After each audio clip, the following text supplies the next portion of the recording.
안녕하세요. 18기 제자대학 졸업생 제자대학 B반 천윤미입니다.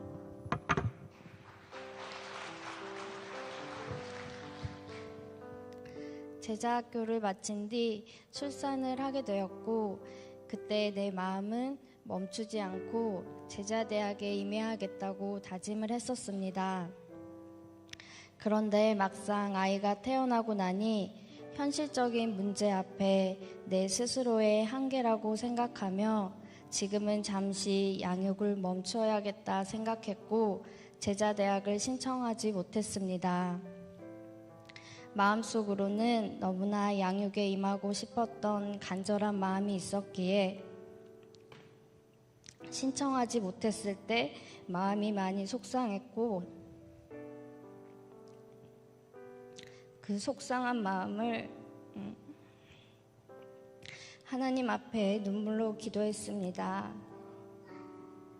그러던 어느 날 한 집사님께서 왜 제자대학 신청을 하지 못했느냐 물으시며 지금이라도 함께 해보지 않겠느냐 권면해 주셨습니다.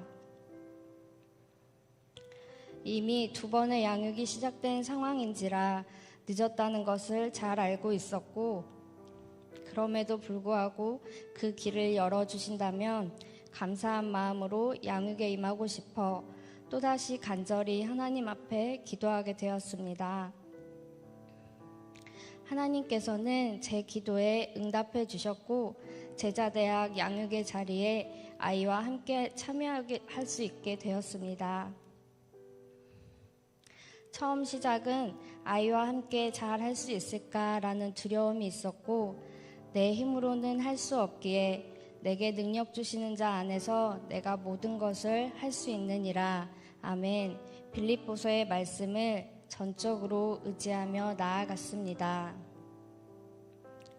목사님께서는 매 주마다 우리에게 찬양을 주시며 그 찬양 가사를 생각하고 가슴에 늘 읊조리라 말씀해 주셨습니다. 찬양을 부르며 가사를 생각할 때마다 세상 사람들은 우리를 조롱하고 어리석다 말할 수 있을지 몰라도 십자가의 도가 구원을 받는 우리에게 하나님의 능력이 됨을 마음에 새기며 좁은 길을 향해 전진해 나아가는 삶이 얼마나 값진 인생인지 다시 한번 깨닫게 되었습니다. 그리고 양육을 통해 예수님 믿고 내가 진정으로 변화된 삶을 살아가고 있는지 점검하는 것이 필요하다라는 목사님의 말씀을 들으며 나는 과연 변화된 삶을 살아가고 있는지 되돌아보게 되었고, 이전의 나와 비교해 보았을 때 양육을 통해 조금씩이라도 안주하지 않으려 수레바퀴의 삶을 살아가려 노력하는 모습이 떠올랐습니다. 그리고 하루에 1000번, 2000번 감사 표현을 하는 것이 처음에는 익숙하지 않아 잊어버릴 때도 있었지만, 목사님께서 한번 목표를 정했으면 끝까지 목표를 달성해야 한다라는 말씀을 통해 지극히 작은 일에 충성된 자는 큰 것에도 충성된다라는 말씀이 마음에 새겨졌습니다. 나 또한 이런 마음으로 감사 표현을 시작했더니 내 마음과 생각을 사탄에게 빼앗기지 않고 지킬 수 있음에 감사했습니다. 늘상 반복되는 평범한 일상 속에서도 감사할 수 있는 힘이 생기는 것을 느끼며 감사 표현을 통해 내 마음을 지키는 것이 얼마나 큰 기쁨인지 깨닫게 되었습니다. 그리고 매일 수레바퀴의 삶을 살아가며 하나님 앞에 드렸던 나의 기도가 과연 하나님 앞에 상달되어지는 기도였을까 생각해보며 나의 기준과 생각대로 드리는 기도가 아닌 하나님과 내가 연결되어 하나님께서 기뻐 받으시는 기도를 드려야겠다 다짐하게 되었습니다.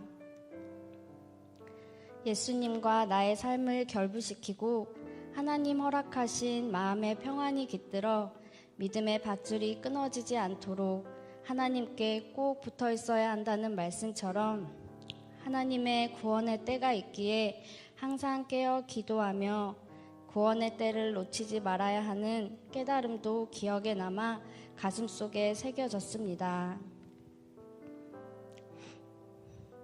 양육에 임하던 어느 날 우리들의 나눔을 들으시곤 목사님께서는 각자의 상황에 맞는 말씀으로 깨달음을 주셨던 날이 있었습니다. 저는 그때 하나님께서 내게 허락해 주신 많은 복들을 누리지 못한 채 육체의 한계를 느끼며 아이들을 양육하는 것도 버겁다 여겼고, 아이들과 함께 예배의 자리에 온전히 나오지 못하는 것에 대해 마음이 자유하지 못하고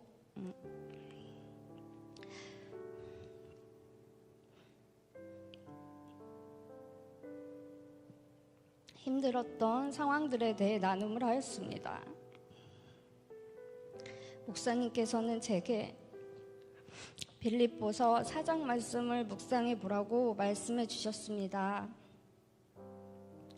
집에 돌아와 빌립보서 말씀을 묵상하며 그 중에서도 6절, 7절 말씀, 아무것도 염려하지 말고 다만 모든 일에 기도와 간구로 너희 구할 것을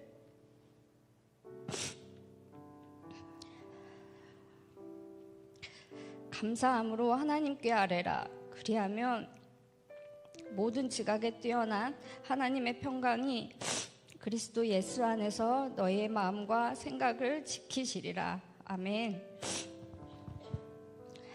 이 말씀이 내 마음속에 깊이 새겨졌습니다.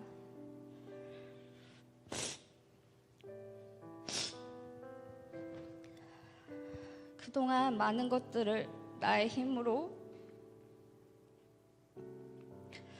스스로 해야 한다 생각하며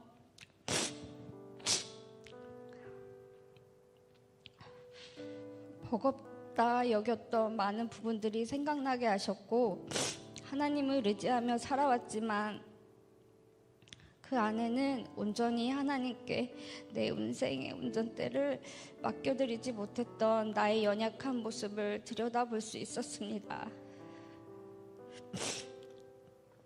하나님께서 마음의 평안을 주시는 것과 다음 세대인 자녀를 허락하시는 것 또한 하나님의 크신 축복임을 깨닫게 되었고, 그날 이후 나의 마음가짐이 조금씩 달라지기 시작했습니다.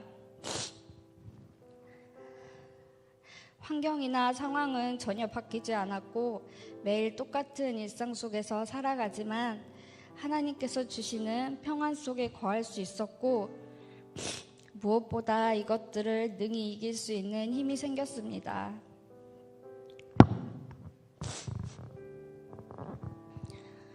양육을 하고 돌아오는 수요일은 정말 신기하게도 기쁨과 평안이 내 속에서 넘쳐나는 걸 느끼며 성령님께서 주시는 힘으로 내가 하루를 보람차게 보낼 수 있음에 양육을 받는 이 시간이 저에게는 정말 소중하고 값진 시간이었습니다. 목사님께서 필요에 따라 성경 말씀을 이야기처럼 풀어서 나눠주실 때에는 헷갈렸던 부분들이 정확히 알게 되는 부분도 있었고, 말씀이 재미있게 귀에 쏙쏙 들어와 꿀송이보다 더 달게 느껴졌습니다. 우리 모두가 하나님의 영으로 인도함을 받는 성도가 되어야 하고 신앙의 도약이 중요하다라는 목사님의 말씀을 기억하며 내 안에 아직 확실히 자리 잡지 못했던 사명이 발견되어지고 깨달아져서 목자의 음성만 따라가는 양이 되어야겠다 결심하게 되었습니다. 그리고 그런 삶을 살기 위해 말로만 고백하는 것이 아니라 삶의 자리에서 나의 모습을 통해 그리스도인의 향기를 드러내는 자녀로 이 세상을 살아가야겠다고 다짐하게 되었습니다. 그리고 예수님 믿고 구원받는 자의 특권은 하나님의 음성을 듣는 것이라 말씀하여 주셨던 것처럼 나 또한 하나님의 음성을 듣기 위해 성령님을 사모해야겠고, 하나님의 음성을 듣는 방법은 성령님께서 마음의 감동으로 말씀이 생각나게 하시기에 더욱더 말씀을 가까이 묵상하는 하나님의 자녀로 살아가고 싶습니다. 목사님께서 어느 날 이 땅에 소망을 두고 살아가는 우리의 모습을 보시곤 애통하는 마음으로 이 땅의 것은 안개와 같고 영원하지 않다라는 것을 말씀해 주시며 하늘의 소망을 두고 살아가기를 원하는 간절한 마음으로 고면해 주셨던 그날이 저는 유독 기억에 남습니다. 그날 한 영혼 한 영혼을 사랑하시는 목사님의 마음이 전해졌고 이 마음이 예수님께서 우리를 향하신 사랑과 같은 마음이구나라는 생각이 들었습니다. 나 또한 행복 모임을 통해 베스트를 섬기며 전도할 때 영혼을 사랑하는 마음으로 간절하게 복음을 전하고 싶다라는 소망이 생기게 되었습니다.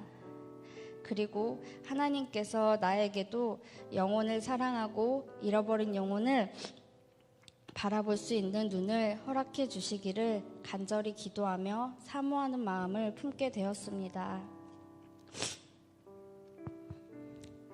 제자대학을 졸업하며 아이와 함께 양육에 임할 수 있는 이 시간이 다시 돌아오지 않을 것임을 알기에 저에게는 더 소중하고 행복했던 시간들이었습니다.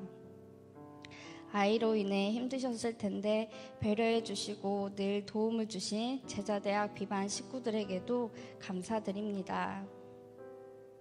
간절하고 열정적인 마음으로 한결같이 우리에게 가장 필요한 말씀들로 깨닫게 하시고 또 깨달음을 우리의 삶 속에서 실천으로 옮기며 살아가도록 양육해 주셨던 목사님께 감사의 말씀을 전해드립니다.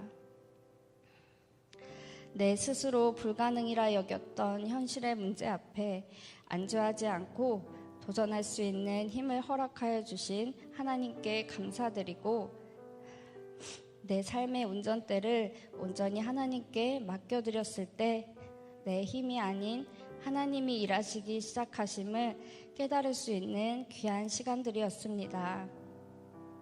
나보다 나를 더 사랑하시며 언제나 가장 좋은 곳으로 채워주시고 나의 영원한 아버지 되시는 하나님께 이 모든 영광 올려드립니다. 감사합니다.